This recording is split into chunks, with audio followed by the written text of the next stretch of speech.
Atos capítulo 20, versículo 17.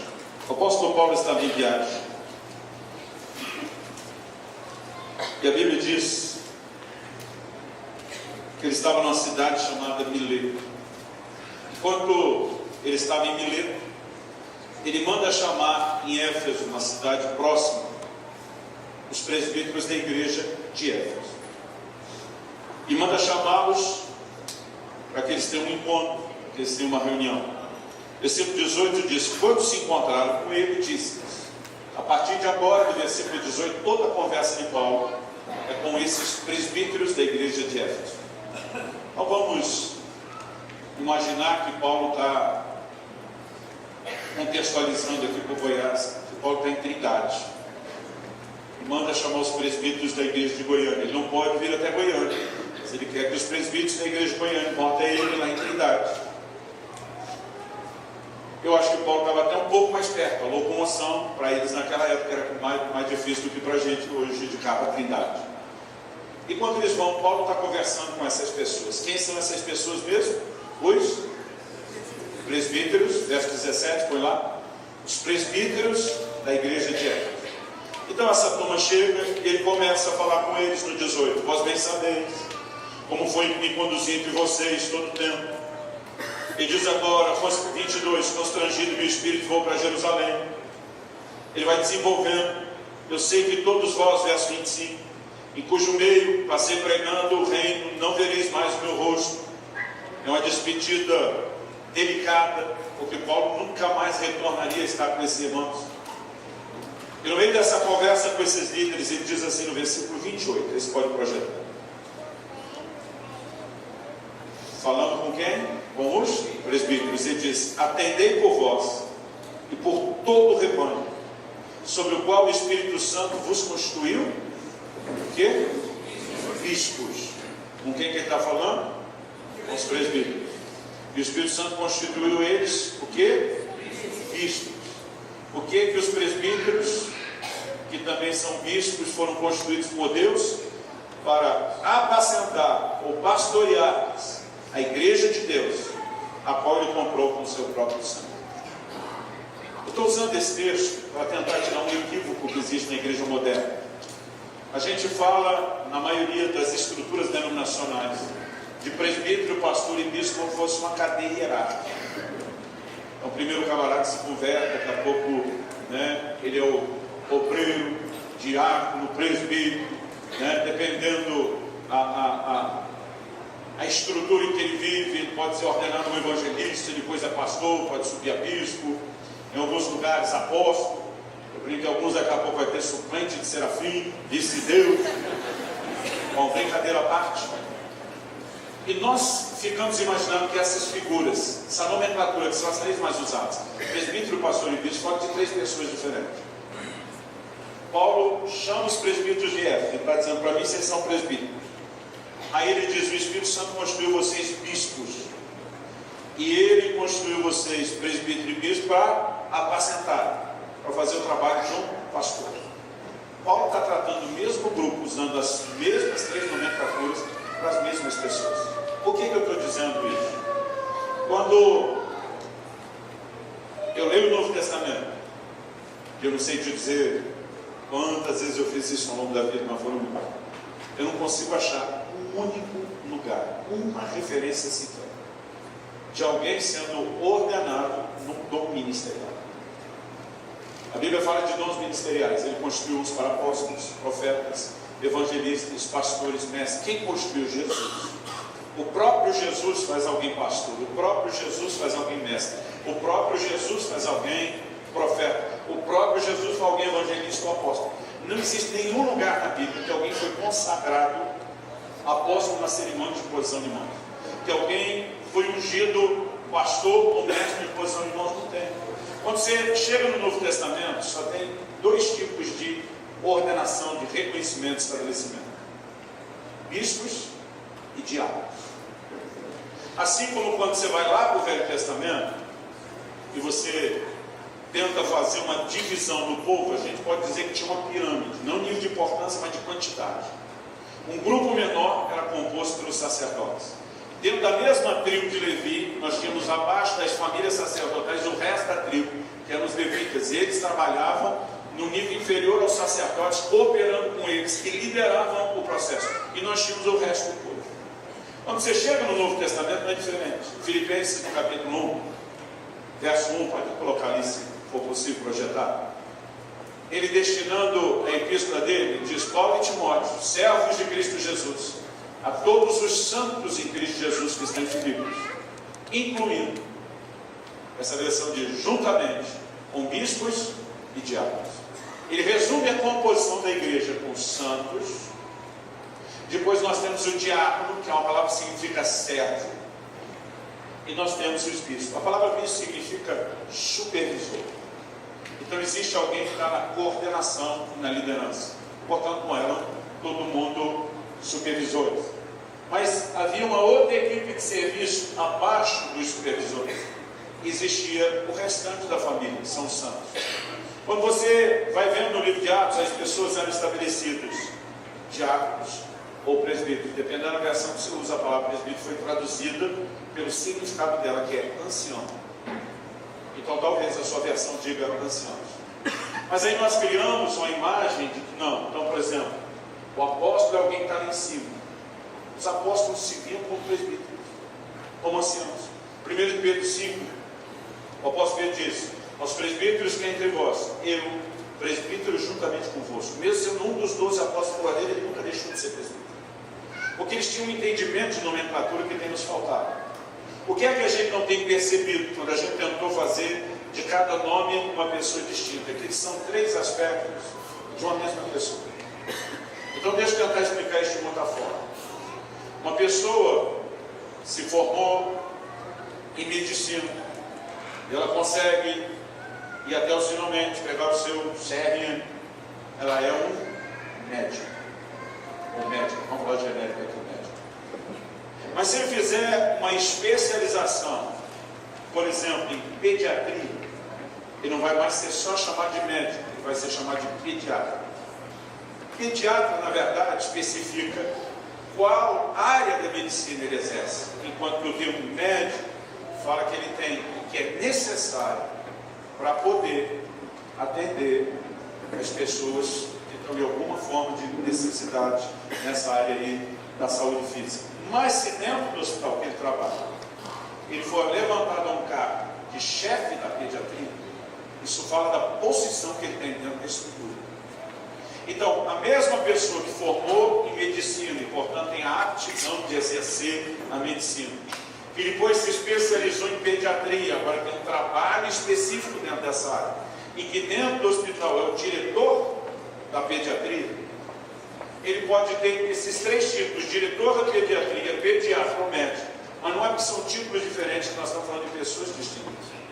Nesse caso, os 3 se referem à mesma pessoa.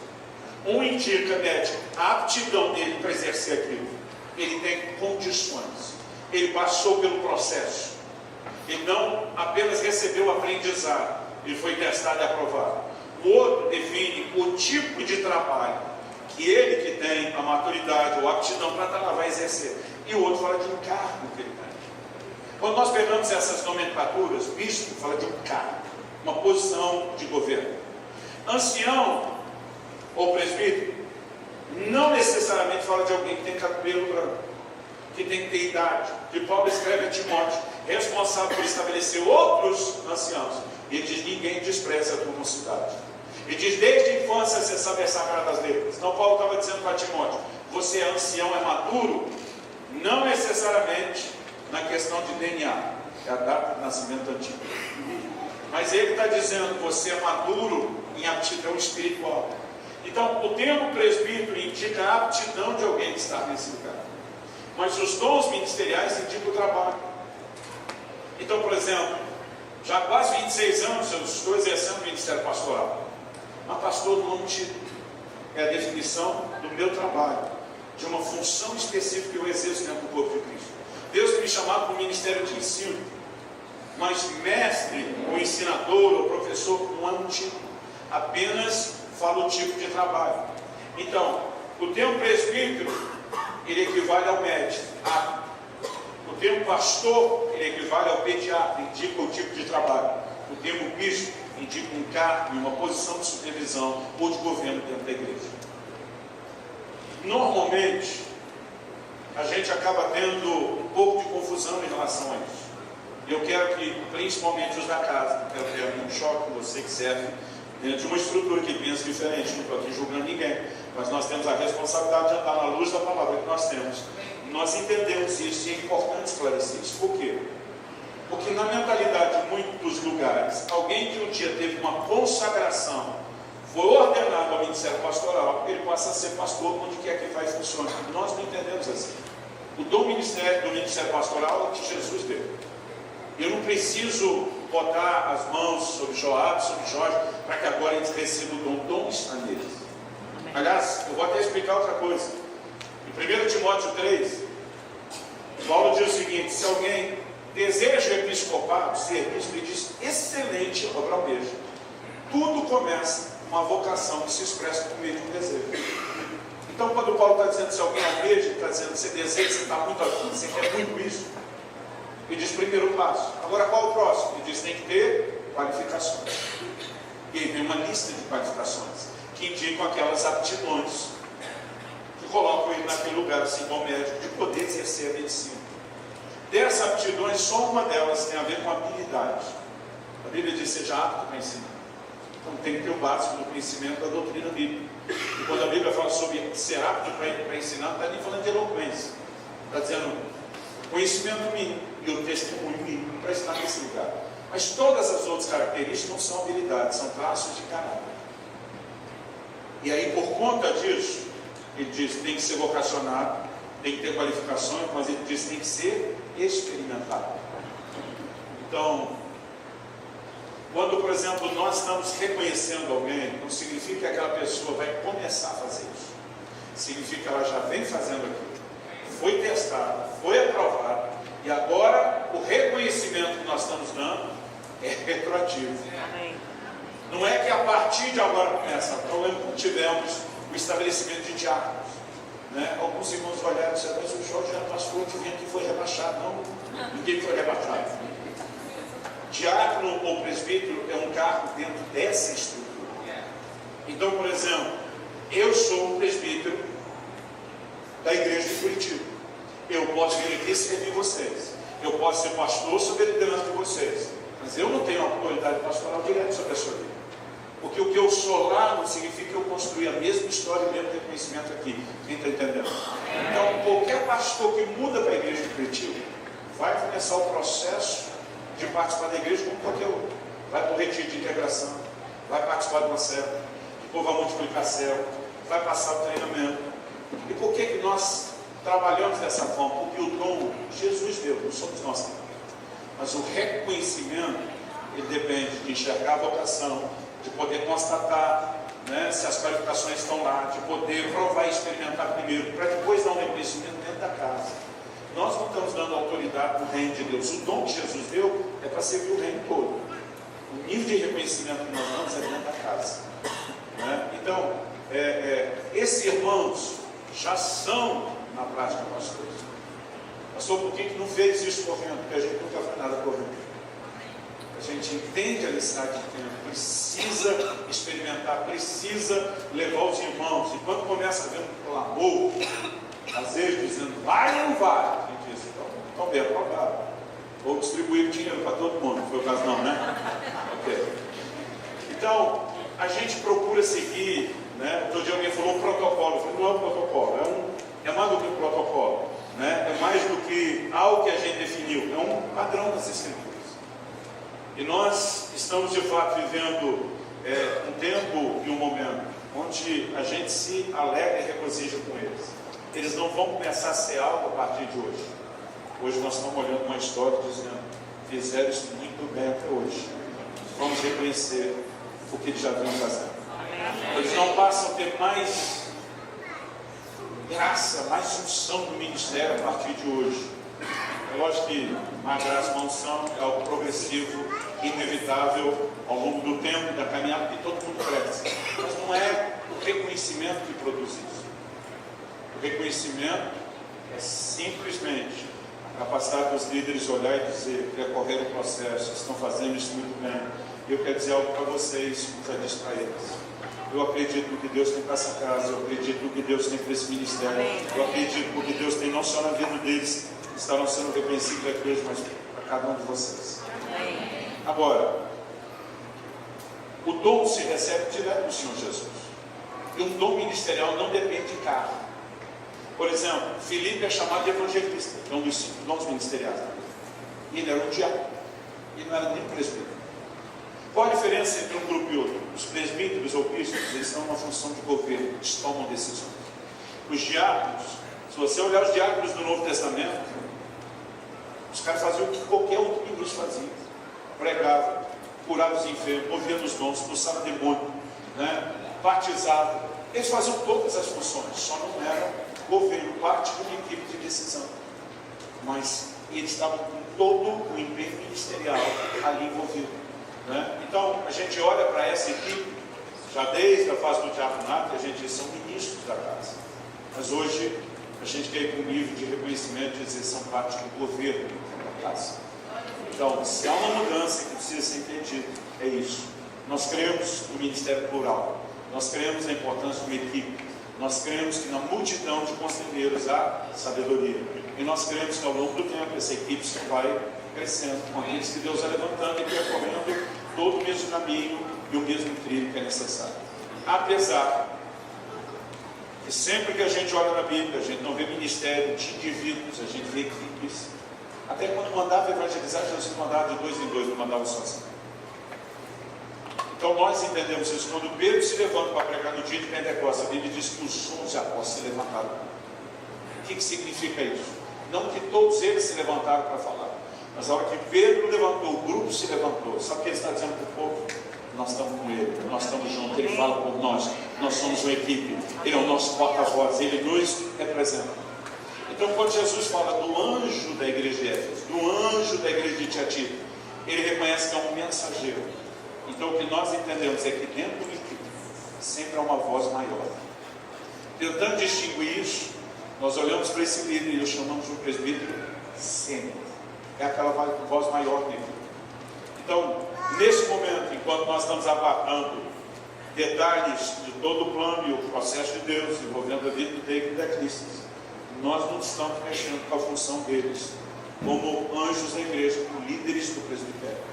Mas nós estamos trazendo pessoas que não só depois que eles foram, mas muito tempo antes que eles irem, estão lavando, servindo você, falando, é feio aqui? Para nós significa estar dedicando, está suando a camisa, dando assim, e estão servindo vocês muito antes disso. Então não é que eles se tornaram importantes ou necessários agora, na ausência de pastores, se mudaram. Eles já demonstraram essa importância, esse valor, essa utilidade do serviço antes. No entanto, o reconhecimento, ele sempre vem depois. Então, nesse momento, nós não estamos mudando uma função do anjo da igreja, do presbítero sempre. Pode ser que isso em algum momento na dinâmica das igrejas aconteça. No início da igreja de Jerusalém, você vê que Pedro é esse cara. Não demora muito tempo, você vai descobrir que Tiago, o irmão do Senhor, assumiu a função de Pedro, provavelmente por causa do ministério apostólico de Pedro e das suas viagens.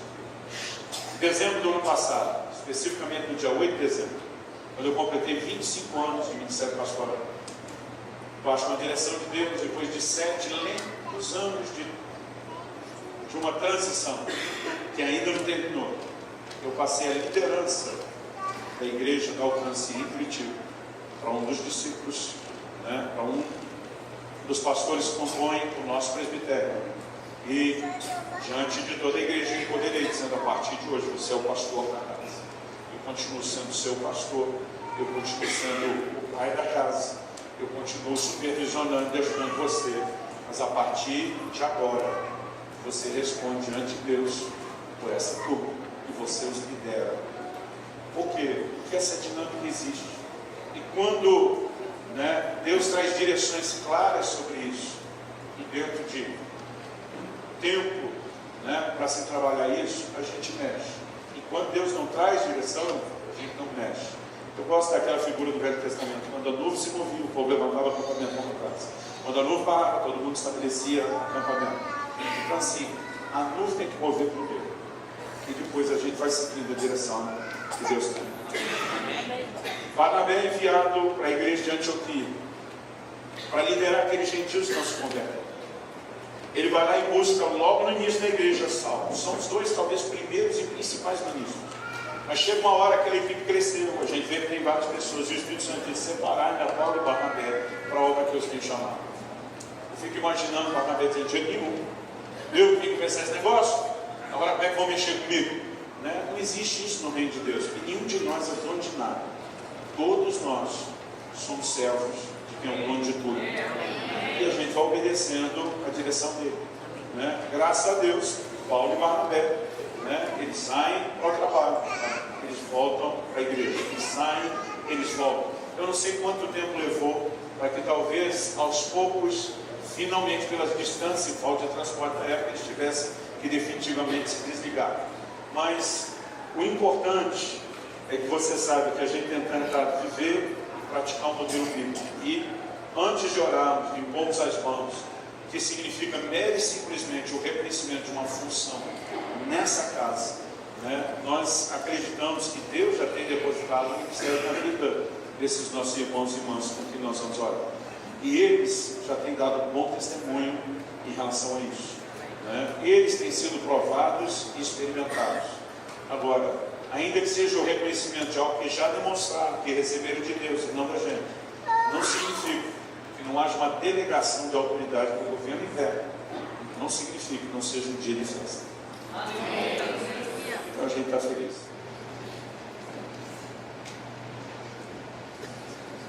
Aleluia, Senhor Jesus, nós queremos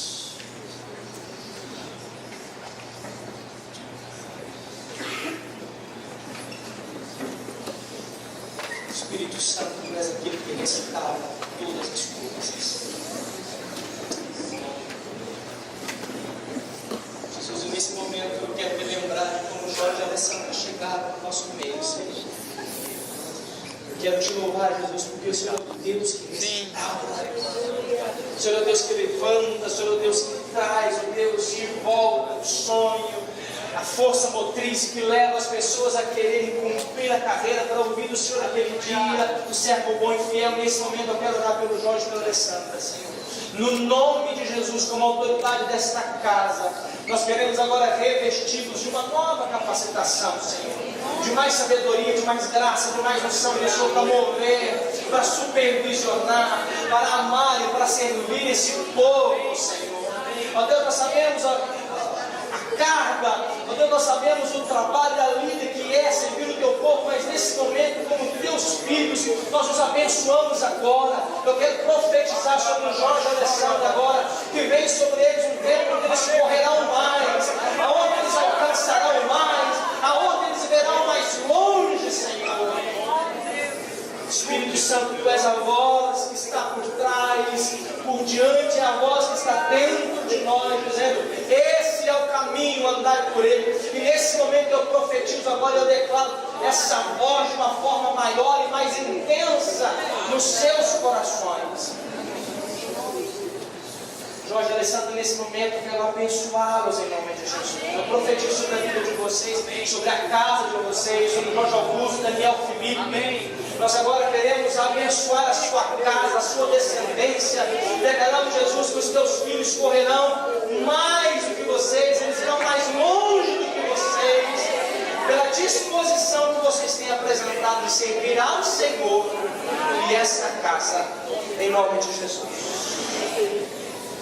Senhor, eu quero te louvar pela vida do Jorge e da Alessandra, por todo esse tempo, Deus, de dedicação que eles têm dado a essa casa. Deus, pelo coração de servo, Deus, pela entrega que a cada dia eles têm se doado mais. Deus, em nome de Jesus, eu quero profetizar um novo tempo. Em todas as áreas de suas vidas, eu quero profetizar um novo tempo, uma nova unção, uma nova graça, uma nova sabedoria. Espírito Santo, que mais do Senhor. Deus, que haja uma entrega a cada dia maior. Deus, e que haja um recebimento maior daquilo que o Senhor tem preparado para eles. Deus, obrigada pelo coração desse casal. Obrigada por tudo que eles têm feito, por tudo aquilo que eles dedicaram. Deus, por toda a honra que eles deram a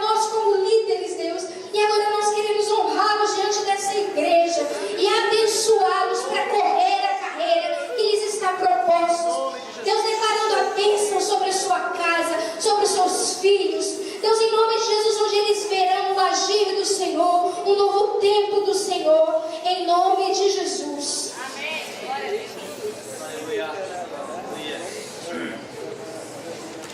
Alessandra, enquanto nós orávamos, eu percebi que você tem vivido um tempo de quebrantamento e o Senhor tem se agradado do teu coração, e o Senhor vai te levantar como um instrumento realmente para trazer esse nível de quebrantamento também para a vida da igreja. E a graça e o poder de Deus vão se manifestar de formas novas, de intensidades novas, e nós os abençoamos nessa hora em nome de Jesus, para que vocês vivam tudo aquilo que Deus tem sonhado a respeito de vocês e para essa casa, para esse tempo, em nome de Jesus.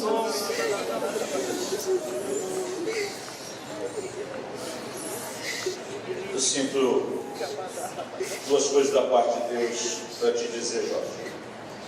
Primeiro, não sei se isso foi um sentimento seu, ou se é só algo que Deus está dizendo. Mas agora há pouco eu falei que nossa imposição de mãos, e esse dia não muda nada, porque afinal de contas é o reconhecimento de algo que já existe, apesar de haver uma delegação de autoridade para governo. Mas enquanto eu punha as mãos sobre você e orava, o Espírito Santo me disse: muda assim. Hoje muda algo. Eu não sei se foi um sentimento que você teve, se você orou, mas é como se no seu coração você dissesse: eu estou esperando mais desse dia do que simplesmente o reconhecimento de algo lá atrás. Eu estou esperando passar por uma porta que leva a um tempo novo, a um novo lugar, a uma nova estação. E assim como foi dito a respeito de Saul, que ao ser cheio do Espírito Santo, o coração dele seria mudado por um outro homem. O Senhor manda dizer que algo vai acontecer hoje. E uma das áreas onde você vai perceber essa mudança vai ser um novo nível de ousadia. Vai ser a capacidade de se perguntar onde é que estava aquela insegurança. Porque a mão do Senhor vai trazer uma nova ousadia, um revestimento de autoridade aí dentro, ainda não vivido, ainda não experimentado. E a segunda coisa, que embora você saiba que nunca, momento algum, o Senhor deixou de estar ao seu lado ou te abandonou. Como se o seu coração estivesse dizendo: Senhor, eu preciso de um sinal de que isso é algo seu e não sou humano. E o Senhor falou ao meu coração que Ele quer te dar um sinal essa noite de algo que será parte de uma nova fase na sua vida. E o Senhor me diz: esse sinal é um sinal de provisão. Então, eu quero fazer algo que eu sinto do Espírito de Deus me orientando a fazer, pedir permissão ao pastor Degman para fazer. Eu quero ter o privilégio de ofertar na vida de vocês hoje, de deixar a igreja de Deus, aqueles que quiserem fazer isso hoje. Eu acho que quem está nessa casa há muito tempo sabe que essa não é a nossa prática. Mas quando o Espírito de Deus está se movendo, nós vamos seguir a voz dele. Não significa que vamos tratar vocês diferente do amor ou do carinho que temos pelo Joab ou a casa dele, mas há um selo e um sinal de Deus para uma fase e uma estação específica que tem que ser plantado na sua vida. E nós vamos obedecer a Deus em relação a isso, fazendo isso na sua vida. Eu sinto que isso é tão importante que tem que ser agora, que não pode nem ser depois. Então, antes da gente seguir orando, nós vamos fazer isso aqui e agora. Aqueles de vocês que entenderem de Deus, não importa o valor, você quer deixar uma semente, não apenas como uma forma de honrá-los, porque todos estão aqui à frente desse homem, mas de cooperar com Deus. Eu não sei a importância disso, isso é entre eles e Deus, mas eu sinto que nós devemos seguir a liderança do Espírito Santo para fazer isso. Amém? Tem como alguém?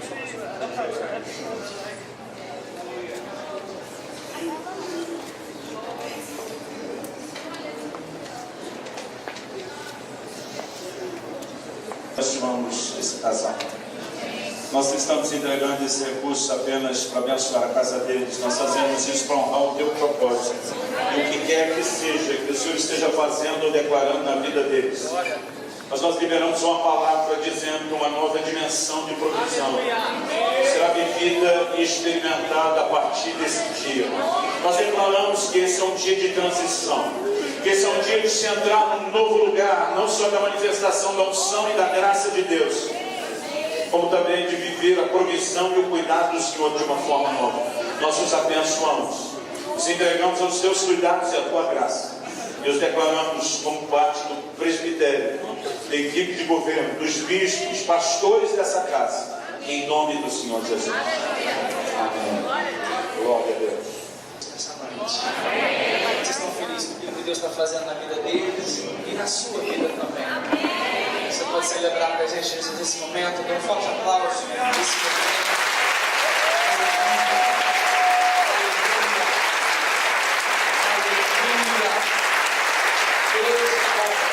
Deus é bom. Celebra o Senhor por eles, aleluia. Aleluia. Você pode se sentar. Algo que é importante sempre, não só em momentos como esse, que a gente entenda algumas coisas. Eu tenho uma coisa para falar para vocês e outra para eles. Acho que eu vou começar por eles. E o dia 2 fica de costa um pouquinho. Vou começar com vocês. Algo que nunca foi, não é e nunca será sadio dentro do corpo de Cristo. E eu sei que vocês já sabem, estou tentando ensinar. Mas eu preciso lembrar vocês e lembrar vocês na frente deles. Algo que nunca foi, não é e nunca será sadio, se chama comparação.